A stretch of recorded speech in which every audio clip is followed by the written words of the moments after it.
So, look, I want to start with a couple of acknowledgements. First of all, acknowledge the Bindal and Wulguru Kabar people, who are the traditional custodians and their elders past and present of both the land and the sea country, and the traditional owners generally of the Great Barrier Reef sea country, who actually have a very strong interest in this project. I'll also acknowledge, obviously, my major sponsor in this project was my then employer, Grabumpa. Grabumpa kicked the project off, and I did most of the work whilst a Grabumpa employee. On that note, I do need to point out that I'm here today if I'm really presenting on behalf of the expert panel rather than on behalf of Grabumpa. And so, you should take my comments in that light. Though at the end, I'll also make some comments in my own individual professional capacity. But I'll try to make sure it's clear whom I'm speaking on behalf of. The project was also co-sponsored by AIMS, in particular through Britta contributions as co-facilitator of the project, and that was an absolute joy to work with Britta. And then, of course, I've got a button here. It really needs to be clear that this is not a one or two person project. It was very much the product of an expert panel. These are the names here. JCE shout-outs, John Brodie, Helene Marsh, you've probably come across them. Marcus Sheaves wasn't here when we took the photograph, so I had to Photoshop him in. I'm also just going to give a personal note of thanks to Emily Smart, who was just an absolutely invaluable assistant for most of the time until little Connor came along. And also Tim Maltman from the IMOS project, who facilitated the workshop for us. So, also a few more acknowledgements, in particular the agencies and companies that many of these people worked for donated their time to the process, so that was very much appreciated, including McCook Associates, who covered my time for the last... I should have said at the beginning, I took a redundancy package from Grabumpa in October. I think John mentioned that, and that's why I'm no longer speaking on behalf of them, and I'm now finishing off this project in my own standing.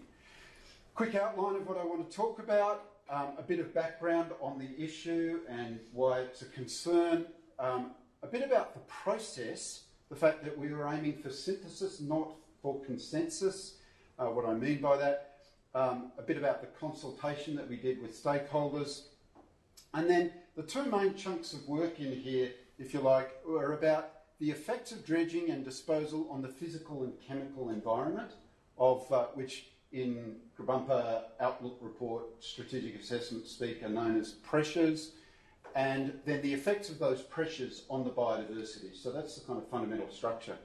A bit about effects of disposal and reclamation and on land, the potential risk of out of the frying pan into the fire, putting all of this in the context of cumulative impacts, which I'm sure you've heard are a big issue for us.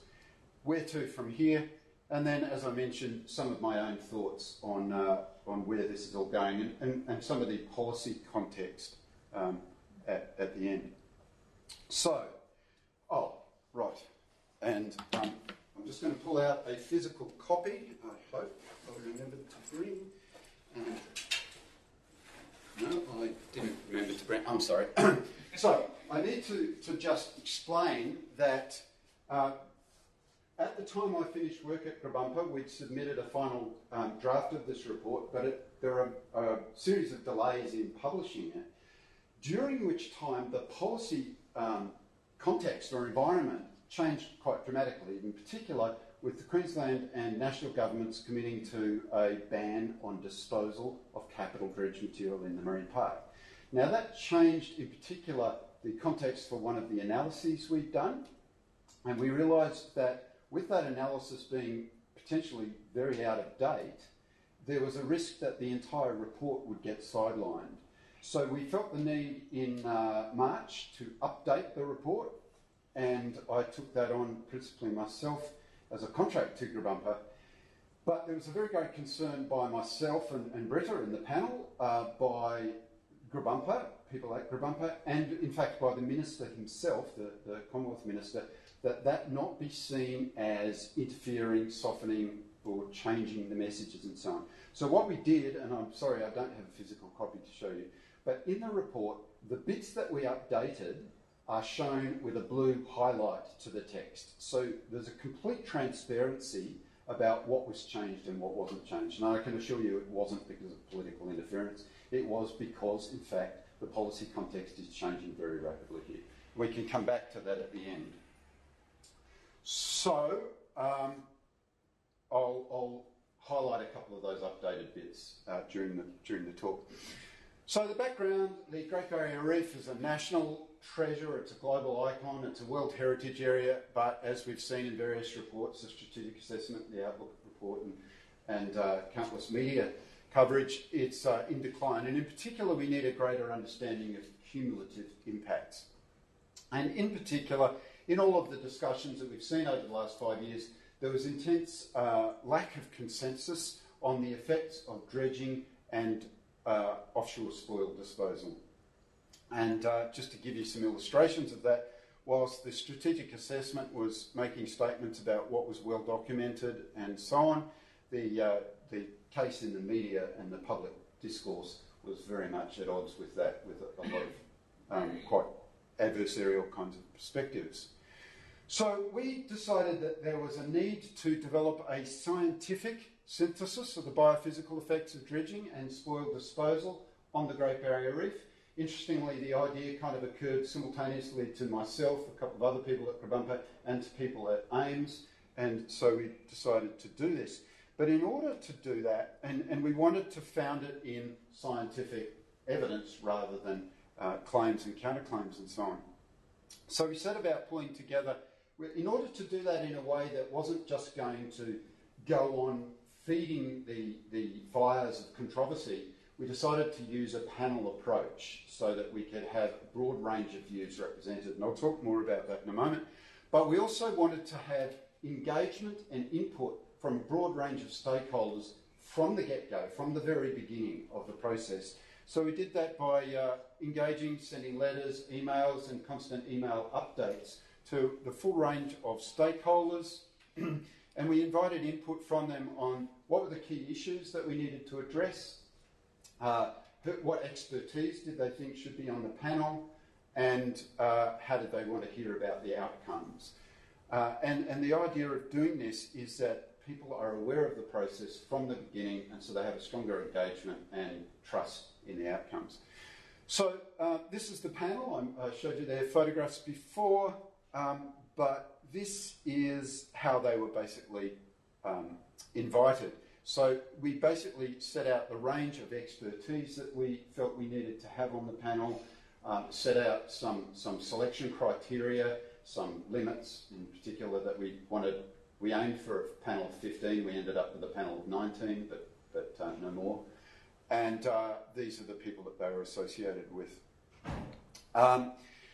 We set out some guidelines. These are guidelines not just for the panellists, but for Grabumper on how we would run this process. And in general, those guidelines were adhered to. Particularly, we wanted people to commit to the outcomes and to the process rather than to pushing any particular hobby horses. We wanted to aim for greater clarity rather than enhancing the controversy. People were selected on the basis of professional expertise, not because they represented any particular sector or interest group or whatever, though there was strong representation from a broad spectrum of people. And in particular, I'll come back to this point in a moment, but we set out to clarify areas of agreement, disagreement, rather than aiming for complete resolution. Let me come back to explaining what I mean there. We asked the panel to also treat the process as privileged information until publication so that we didn't have an ongoing squabble and controversy and so on in the media. So we held a workshop in May last year.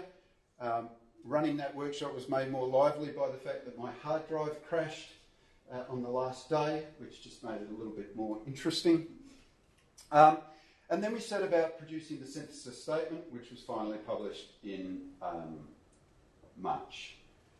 The idea was that this be evidence-based. I'll come back to the consensus point. And we focused on biophysical effects of dredging. Now, to put that in context, it really needs to be said that the social, the economic, the cultural and the heritage aspects of the potential impacts of dredging are really, really important. But many of them hinge on first having a good understanding of the biophysical effects. So you can't understand the effects on fisheries if you don't know what the effects on fish are and what's the uncertainty, what's the debate, what's the etc., what's the evidence. So this still needs to be done, but that's why we separated the two dimensions, if you like. Come back to that one.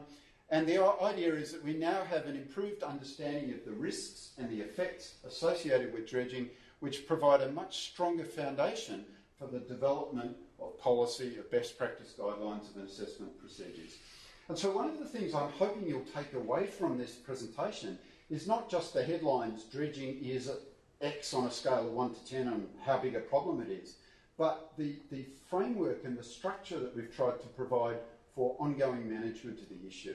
And I'll try to illustrate that on the way through.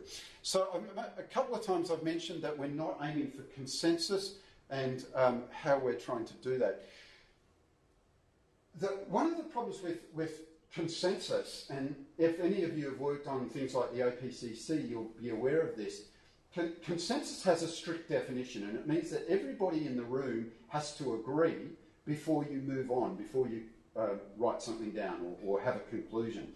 And there's a couple of problems with that. One is that it tends to cause a lowering of the bar because basically, in particular, if not everybody in the room has enough expertise in a particular area, then they can't actually say, it's my expert opinion that the sediment dynamics in such a process. So what you have is a kind of a dumbing down, a lowering of the bar. That's one problem. The second problem is that in a relatively immature area of science, such as dredging on the Great Barrier Reef, when you have a lot of controversy, a lot of debate and a lot of discussion, things get bogged down. So, for example, the consensus statement on water quality in the Great Barrier Reef was only produced after about 15 or 20 years of research and science and discussion and debate and so on, before people had actually got enough on the same page that it was possible and worthwhile trying to produce a consensus. So what we did was, and I used the term synthesis throughout this, we aimed to actually document what is known and what the panel was in agreement about the effects of dredging and disposal, but also what is unknown. And these, again, are areas where the panel agrees. This is an aspect of the science that we don't know and we need to know. But then, where there is areas of either disagreement, debate, or uncertainty, rather than bog down in those areas with endless discussions and debates and so on amongst the panellists, in particular which risks hijacking the whole process, what we did was we set about identifying those areas and quarantining them so that we could get through the whole agenda of the workshop and the whole agenda of the process. So that's why I'm talking about the value here was to document what's known, what's argued about, and what is not known, and to quarantine those from each other so that you could move the conversation forward. That seemed to be quite successful. Okay, so what do we know about the effects of dredging? And some of you in the room are probably quite familiar with what dredging involves, some of you won't be, so I'll give you a bit of a 101. There are basically three key phases of a dredging campaign, if you like. The bit where you dig stuff off the bottom of the ocean, the bit where you take that and you dump it somewhere, you put it either on this ocean floor or on land, and then the ongoing consequences of those two steps and the ongoing sediment dynamics. Now, having broken it up that way, we can then have a look at what are the consequences, and these are what we call pressures, of each of those three steps. So dredging obviously causes a big hole in the ground, and the things that used to live where the hole in the seafloor is don't live there anymore. It also causes sedimentation, it causes turbidity, and there is the potential for resuspending and mobilising chemical contaminants and or nutrients. Spoil disposal can cause those same three processes with the sediments, and it also causes burial. The things that are living where several thousand tonnes of sediment gets dumped, no longer effectively lives there. But what's also really important is to realise that these processes don't stop a week or two after the spoil disposal or the dredging has finished. That they are ongoing processes, and we need to understand things like sediment resuspension, transport, consolidation, bioturbation, and those kinds of processes. So that's essentially the framework. And then these pressures are the things that have effects on the biodiversity. So to put it another way, these are effects on the physical and chemical environment, and these are the effects of those on the biological environment or the ecological environment.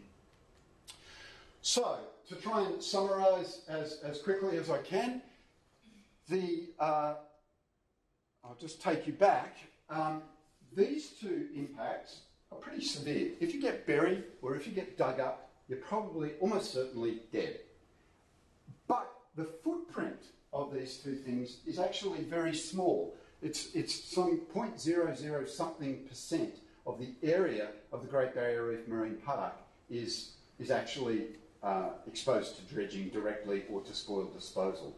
So very severe impact, very limited footprint. The question, and almost all of the debate and discussion and complicated discussions and science and so on, are about these processes here, and the uncertainty in those affects the uncertainty in terms of what the effects are. So, bottom line is there is a very wide range of views amongst the scientific community about what those effects are. And we document that range of views everywhere in the report, in every scientific aspect that there was uncertainty or a range of views, we document that. Limited footprint of excavation and burial, but the contribution, especially of fine sediments, to degraded inshore water quality is the biggest concern, but it's really rather poorly understood. Nutrients may be much more of a concern than we had previously realised, and even my good friend John Brodie had previously said during the workshop, we can have a look at it, but it won't be much. In fact, when you do the back of the envelope kind of calculations, it appears it may be more significant than we thought. I'll show you a bit about that. One of the good news stories is, with the exception of Gladstone, and please don't ask me about Gladstone because we won't talk about anything else for the rest of the afternoon, but with the potential exception of Gladstone, contaminants in GBR dredging, particularly of channels, are unlikely to be an issue because, in general, they're previously undisturbed sediments. There's very little industry relevant there. Okay, so I mentioned that this is the area of complexity. This is a diagram that Richard Brinkman and a couple of others pulled together for us. It's not really PowerPoint friendly, but I just want to talk you through the different processes, the physical processes that are relevant to understanding sediment dynamics, and hence the dynamics of additional sediments put in by dredging. So you have water movement, hydrodynamics, that transports any sediments that are actually suspended in the water column. You have wave action over here, which actually resuspends the bottom sediments and mobilises them whereupon they are transported. That's the resuspension. Sedimentation occurs at very different rates for coarse particles and fine particles. There is bed load transport. There's armouring and consolidation of the seafloor. And all of these processes interact with each other in different circumstances, in different ways, in different places, with different dredging areas have very different sediment compositions, and so on. So it's not possible to give a single answer to what exactly happens to dredging material. What we do know is that it's a lot less clear cut, and there is evidence that suggests it may be transported much further and persist much longer. One of the things that was happening was that people were modelling it only until the first time it settled out on the seafloor. But actually, it doesn't go away once it's settled out on the seafloor. It's available for resuspension and ongoing transport. And that's where a lot of the debate and discussion hinged. So, with all of that uncertainty about here, it led to considerable uncertainty about these impacts. But one of the things that people needed, and people at Grabumper needed to do, was to try to put the amount of these processes into the context of other processes, and in particular, river runoff to the Great Barrier Reef. Oh, sorry, just before we go there, this graph shows you the amount of dredge material with, these are blue on most projectors, but anyway, the green bars are maintenance dredge material, which you can see is a fairly stable amount, and the red bars are capital dredge. That's digging up new or expansion of port areas or expansion of channels and so on. Now, the key point here is that we were looking at some pretty major expansions of ports with very large amounts of material expected to be and proposed to be disposed in the marine environment. But over the last year or so, the various discussions and concerns and public debate and so on, campaigns, led to changes in the policy environment, and the federal government and the state government have now agreed to no longer allow disposal, or it is proposed that we will no longer allow disposal of capital dredge material in the marine environment, which is why these bars are shown dimmed out here. You can see that the difference between what we were looking at happening and what we are now looking at happening is dramatically different and has to be much better for the marine environment. One outstanding question, of course, is what's the story historically? And we had hoped, in fact, it was one of my main intents with this project, was to try to get a better handle on historic amounts of dredging. But when we tried to do that, it was actually very difficult to get hold of the data. And that's something that we really need to address into the future. Okay, so we need to put these kinds of volumes into context, we need to have some idea of how they compare with background levels and levels running into the system from the rivers. So that's what these graphs here do. I'll just talk you through it. The top graph, graph A, shows you the graph that we prepared in the original report. And graph B shows you exactly the same graph, but with a couple of updates that we undertook in March this year. So that's the difference between those two. Just to talk you through what the bars represent, obviously we've got a time course here from 2000 to 2012-13. The red bars show you the amount of river runoff, the grey bars show you the amounts of river runoff to the Great Barrier Reef lagoon over that period, and the hashed area, or the shaded area here, shows you the long-term average of river runoff just as a measure for the future. The red bars are the historic amounts of dredging in both cases. These bars over here just set a bit of context for you. So this is the current long-term average. This is the amount of the river runoff of fine and coarse sediments which is considered to be natural, or the amounts that would be pre-European, if you like, and that's the difference between that one and that one. So those give you some kind of idea of the scale. The bottom bar then shows you the same, basically the same picture, but with the revised story with no disposal of capital dredging projected into the future. And you can see that in terms of the sediment inputs to the Great Barrier Reef, it's a much reduced landscape or seascape for the reef. There's a couple of... so I need to explain to you that the two colour shades here are... the dark bit is the silt and clay fraction. So we're most concerned about the fine sediments going into the Great Barrier Reef, and that's the solid bar here, with the coarser sediments shown by the pale pink bars. In comparison, the river components are almost all fine sediments. So it's only this small white bar up here that compares to the red bars here. So you can see that this is quite a complex picture, and trying to present it in a way that informs without misappropriating or misrepresenting things is very challenging, because different people feel that different aspects are the key things that we need to be considering. And we set about presenting it in as comprehensive a way as possible. I think that's the key messages from this figure. Bottom line is that certainly historically, dredging has been putting significant amounts of fine sediments in particular into the GBR ecosystem. The significance of that was something that there was very strong disagreement about amongst different members of the panel. Some members of the panel thought that it was irrelevant, that these calculations were flawed or based on false assumptions, and a whole raft of concerns. So to address that, I just need to make a number of points. First of all, it's really important that that figure is not taken as somehow definitive, because each part of it, each component of it, involves a lot of assumptions and guesstimates and calculations and approximations.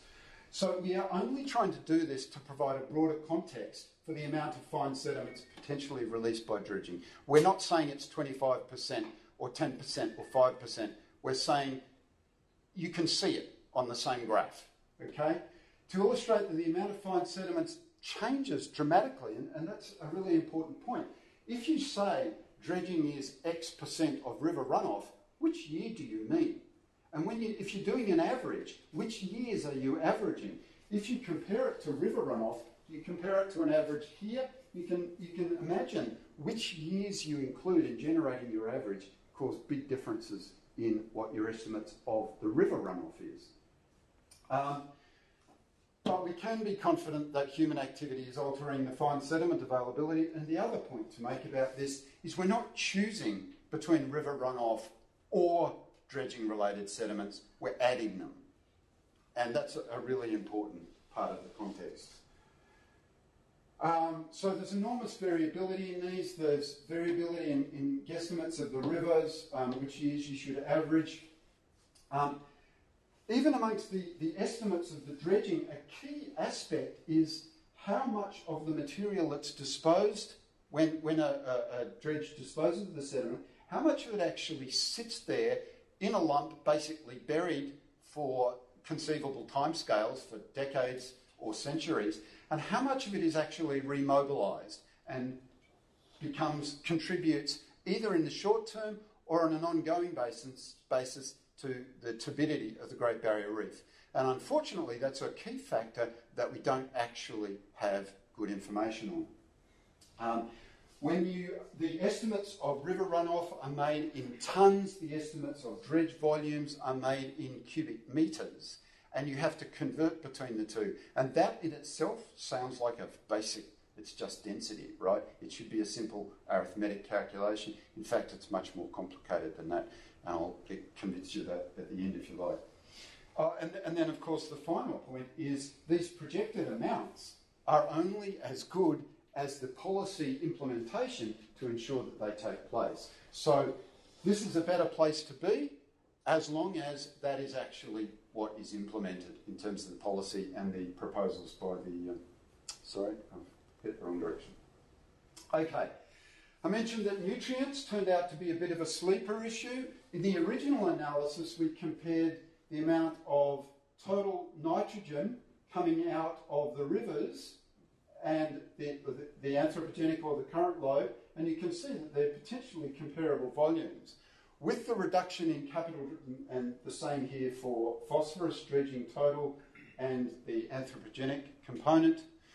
However, with the reduction in capital dredge, or the proposed reduction in capital dredge, it seems likely that that's a much better picture, but it certainly awakened us to the need to be more careful in considering the potential contributions of remobilising nutrients during dredging. Okay, now I mentioned that I wanted that, or we hope that this report serves as much more than just the headlines, dredging as it was, X on a scale of 1 to 10.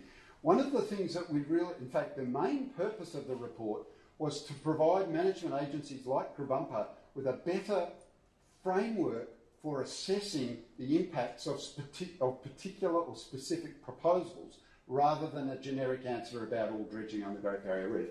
And so what we've done here is to provide a framework for the kind of risk assessment that Grabumper or management agencies have to undertake. So what you see here are the elements of risk assessment: likelihood times consequence equals risk, but also importantly, what are the spatial scales of those things, the temporal scales, and what's the certainty? So for example, we can be very certain precisely where on the seabed is going to get dug up and where is likely to be buried when we undertake a dredging. But we have much less certainty about our estimates of the long-term fate of some of that material in terms of turbidity, plumes and sedimentation and so on. So when you're assessing risk, it's important to not only do the assessment, but to understand how much confidence you can have in your risk assessment.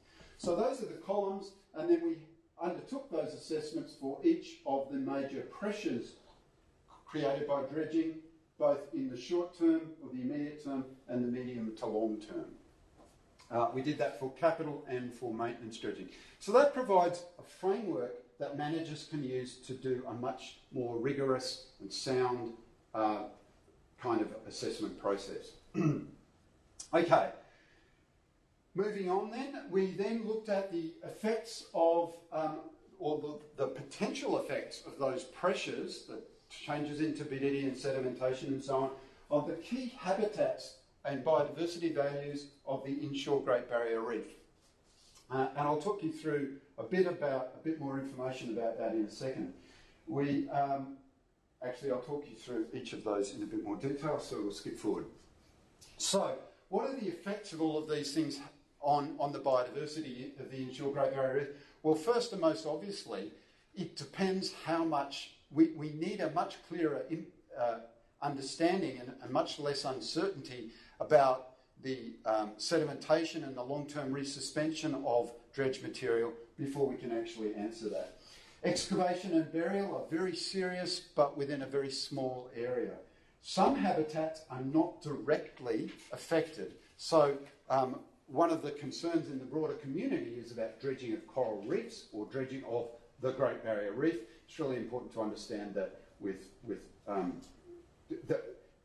these days there is no dredging of coral reefs on the Great Barrier Reef, and it would almost certainly not be allowed. We emphasise that the report provides broad-scale information, but for any specific assessment or proposal, we need specific information to that area and to that proposal. The timing and the duration of sediment plume are potentially as critical as the intensity.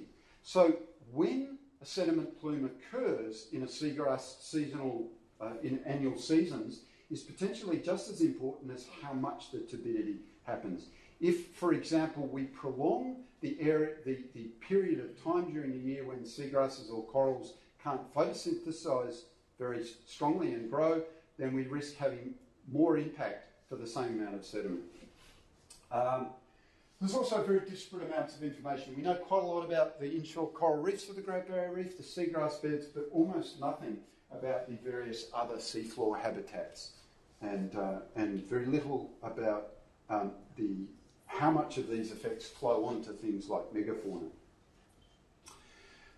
We set about, again, providing more structured information on the effects of the dredging pressures on the biodiversity. This is just something that Rick Morton, one of the consultants on the panel, put together, just talking about the distance from corals and seagrasses for each of the ports from dredging activity, or the distance to the nearest seagrass beds. And one of the most critical things for people doing an assessment of a particular dredging proposal is to understand the sensitivity to the different pressures. So again, we tried to provide better resolution on that. We looked at each of the biodiversity values down here, and the some of you may not be familiar with the concept of a vulnerability assessment, which depends in the first instance on exposure and sensitivity to a pressure. Then it considers adaptive capacity to draw a conclusion about the vulnerability to that pressure. So these are the sensitivity is one of the key aspects, and it's the one that we can provide upfront information rather than proposal-specific information. So for each of the different pressures that dredging can contribute, we explored and estimated for each of the different habitats what is the sensitivity. So again, that provides the management agencies with a much stronger understanding or framework for doing assessments and so on. And just to illustrate, for each of the habitats we considered what's the condition and trend, what's the exposure to dredging pressures, what's the sensitivity, what monitoring information do we have historically on dredging operations and their effects on coral reefs, for example, and any other general points. One of the things that became clear as we assessed this is that there is a need for much better integration and documentation and archiving of the various impact assessments that are undertaken for dredging work to make those pull together as part of an integrated knowledge system or monitoring framework, if you like. Okay, whilst we were undertaking the report, there was this transition from focusing on offshore disposal of dredge material to disposal on land or in reclamation. And actually the panel took it on itself originally this was out of scope of our work because it was focused on the needs of the Great Barrier Reef Marine Park Authority, and the Great Barrier Reef Marine Park Authority is not responsible for on-land management. However, it became very clear that it was a glaring omission given the changing context, so the panel somewhat hurriedly added a section to the report in which we just identified a number of concerns and challenges. So, for example, many of the areas, this is Townsville Port here, many of the areas where reclamation or on-land disposal are proposed are coastal habitats near ports, and many of those are actually coastal habitats already under pressure, and many of them are quite valuable habitats. There's a real risk. So dredge material, when it's pumped onto land, is pumped as a slurry of seawater with the sediment suspended in it. There's a real risk of that leading to saltwater incursion into freshwater or into freshwater wetlands or into freshwater aquifers. You then have to wait for the sediment to settle out of that water before you can decant the water and pump it back into the ocean. And the last parts to settle out are the finest sediments, which are the bits that we're most concerned about. So it takes very large areas for that dewatering to take place. And that means you have to occupy large areas of land, just creating ponds of muddy water.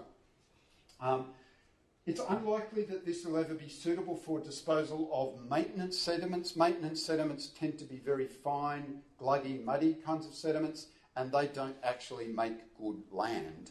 You can't build on or use land that's made from very fine clays because it's just not structurally sound. There's a risk of potential acid sulfate soils with exposure to the air. One of the processes which is used in transporting material to the land is what they call rehandling or temporary placement. So if you're digging a trench here, a channel here, what they do is they dig it out of the channel and just dispose of it in the marine environment temporarily, and then they come and they dig all of that material up and pump it to land. Now, the problem with that is it's basically highly effective at removing the fine sediments, at washing the fine sediments out of the material before you pump it onto land. That's great for the people that are trying to use the land, but for the marine environment, it's completely out of the frying pan into the fire because you're retaining in the marine environment the very fractions that you're most concerned about, the fine sediments. Okay, just a couple of quick thoughts about dredging and cumulative impacts. So it's worth noting that dredging occurs in the areas of most concern in terms of the well-being of the Great Barrier or the health of the Great Barrier Reef ecosystem. It's the southern inshore areas where most fishing, most runoff, most coastal development, most loss of habitats is taking place. It's important for us to understand that pressures accumulate over time, over space, over activities. For example, multiple port facilities can all be having a cumulative impact. And across pressures, not just the effects of multiple dredging activities, but that combines with the effects of river runoff and potentially climate change, overfishing or whatever. Duration is as important as intensity, and all of this basically means that the context in which we are assessing the impacts of dredging, and this is a really important message for us all to keep in mind, the context has changed over the last decade and into the next decade. With a rate, we basically need to be raising the bar. Impacts that might previously have been considered minor may now be very serious and long-term, given that changed context. And because this is going to be viewed on YouTube, most of you will be familiar with this story, but I just want to illustrate it for other viewers. This is a picture of the inshore Great Barrier Reef near Stone Island, just south of, or near Bowen. In 1890, you can see prolific, healthy corals on the inshore reef there. Again, 1915, so 25 years later, we've got the same condition, a healthy, vibrant reef right attached to the mainland. And in fact, work that I've been collaborating with John Pandolfi's group shows that this has apparently been the case for at least 500 or more years prior to these photographs being taken. Unfortunately, by 1994, the condition of these reefs had degraded severely, and the concern is that that is apparently a stable condition. This is nearly 20 years later, another photograph showing that the condition is the same. So we're not just seeing a temporary disturbance here, we're seeing a long-term phase shift, or we appear to be. And that's the context that we need to be considering the cumulative impacts on the Great Barrier Reef. Okay, so that's what's in the report. Where to from here? Well, it's really important that we consider what all of that means for social and economic contexts of these kinds of concerns. The strongest reason to undertake the dredging is the widely referred to paramount importance or imperative of the export and import of materials and goods and services through the Great Barrier Reef ports. We need to actually put those in the context of the kinds of impacts we're seeing on the reef, and we need to do that more explicitly. The review and enhancement of policies, the governance arrangements, the planning and assessment procedures is actually already taking place, and the Reef 2050 Long-Term Sustainability Plan, which was released just about a week before this report, actually contains a number of measures which, if they are successfully implemented, will make dramatic differences to how much dredging impacts on the Great Barrier Reef. But there's still quite a few issues to be done there, and more things need to be considered. For science audiences, we really need to emphasise the need for better acquisition, integration and accessibility of the knowledge and information which is gleaned as part of the often very expensive impact assessment procedures for dredging campaigns. There is vast amounts of data, vast amounts of information and reports, piles this high, accumulated, but they're not publicly accessible, either through reasons of just sheer volume or because they're commercial in confidence or bound up in some way. We need that information to be available to the broader scientific community so that we can have adequate peer review, integration and bringing the whole picture together more coherently. We also have a number of key knowledge gaps which we identified in the report. More information, the report's available here on the Garumpa website. It's also worth, if you're interested in an easier to read overview of the report, Britta and I had an article in The Conversation about a couple of days after the release, so that's back in March. And then just to finish up with a few thoughts of my own, I'm now speaking in individual capacity, we're very clear on that. on what the report has to offer, again, I've said it a couple of times on the way through, but it is much more than the headlines. It is much more than dredging is or isn't a total catastrophe or is totally harmless for the Great Barrier Reef. I think we are now in a much better position to carry out future management actions on the basis of the knowledge and the framework for knowledge that we have in this report. It is a summary of the full range of expert assessments. So there's a lot of disagreement and a lot of dissent documented in the report. That's just how it is. There isn't a single coherent scientific view on the effects of dredging on the Great Barrier Reef. There's likely to be some follow-ups and critiques and reviews on that, people claiming that their particular bit of work wasn't incorporated or wasn't properly considered. I'll just give you my word that it almost certainly was. And in the conversation article, a number of people said, oh, well, when you have incomplete information on a management issue, you just apply the precautionary principle. Well, the problem with the precautionary principle as it's bandied about, as opposed to its original, very rigorous and careful description, people use the precautionary principle to say, if we don't have complete knowledge, we should just do nothing.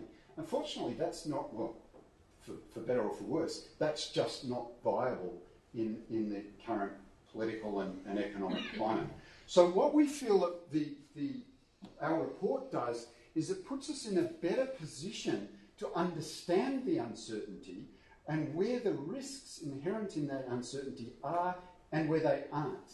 And with that better information, we're able to apply the precautionary principle in an adaptive management context. So we know what it is that we're uncertain about and what it is that we can move ahead with. Just in terms of the changes in the policy context, I need to emphasise, and I gave a presentation a few weeks back, I'm giving another one next week to a number of departments, of Queensland Government departments, just emphasising the critical importance of the actions listed against the Queensland Government in the Reef 2050 Long-Term Sustainability Plan. And in fact, a number of us on the panel put a submission together to the draft regs, draft changes in the regulations. So you may be aware that the Commonwealth Government has drafted some regulations which would ban disposal of capital dredge material in the Great Barrier Reef Marine Park, but they're not in a position to do it for the entire World Heritage Area. Now that's a great thing, and seems like a great thing because 99% of the World Heritage Area is in the marine park, so that's 99% of the problem, surely. Except that currently, most of the material that is disposed is in fact disposed in the 1% of the World Heritage Area, which is not marine park. So as it stands, so the Queensland Government, as part of its election platform, committed to banning it in the rest of the World Heritage Area. And taken together, those two actions will be a very robust change in the sediment inputs to the Great Barrier Reef, a very positive thing. But there is a number of outstanding issues, most of which are addressed in the 2050 Long-Term Sustainability Plan, but they do need to be implemented. And in particular, if we don't get that implementation and we only get this change, then in fact all we've done, in a sense, and this is something that other members of the panel felt much more strongly about than I do, all we've done is in fact locked away some of our options. So for example, in the Hay Point dredging in 2006, the disposal actually took place in the marine park, not in the World Heritage Area, because their designated dredge disposal grounds in the World Heritage Area were in fact more valuable and likely to be more strongly impacted than adjacent areas in the marine park. So we got a better environmental outcome by being more flexible in that case than if we had just dumped it where it was supposed to go. So we need to be very careful to make sure that we get that integrated management. We still have significant amounts of maintenance material which are potentially disposed of in the marine environment. The long-term sustainability plan identifies the need to address that, but that needs to be done. A number of the panellists, as we finalised this project, identified the fact that even when you are disposing of all of the capital dredge material on land. Something like 3 to 7% of the capital dredge material is actually released into the environment during the dredging process itself. Now, when you have 3 to 7% of not much, that's not much, that's even less than not much. But when you have 3 to 7% of the original proposed very large dredging volumes, many of which are likely to not, many of the originally proposed very large volumes of capital dredge are likely to no longer take place because of changes to the mining industry, etc. But if they did, we would have a moderate percentage of a very large amount. And that would actually, back of the envelope calculations, comes out to similar amounts to what we're seeing for maintenance dredging. But it's the fine sediments which are particularly lost during the dredging process. And then the final point I want to make is that with all of the discussion about should we dispose at sea, should we dispose on land, I think we need to actually keep in mind, we need to broaden the question out. The question is, how do we maintain access to our ports, and to what extent do we prioritise maintaining access to our ports, rather than assuming we're going to dredge, and how do we dispose of the dredged material? So, for example, when the Senate inquiry was here in town, Russell Reichelt raised the point that the only reason we need to go on capital dredging is because we're developing, because we're using, or the shipping industry is using larger, deeper draft vessels. Maybe one of the considerations is that we should restrict the draft of vessel which can access Queensland ports. That will have a cost to the shipping industry. The reason they're going for larger, deeper draft vessels is it's more economic for the shipping companies and the export industries and the import industries. Maybe that's a cost that we need to be considering. So there's a number of really important kinds of broader issues and the economic questions and so on that we need to now bring into the issue. But on that note, I'll finish up. Thank you.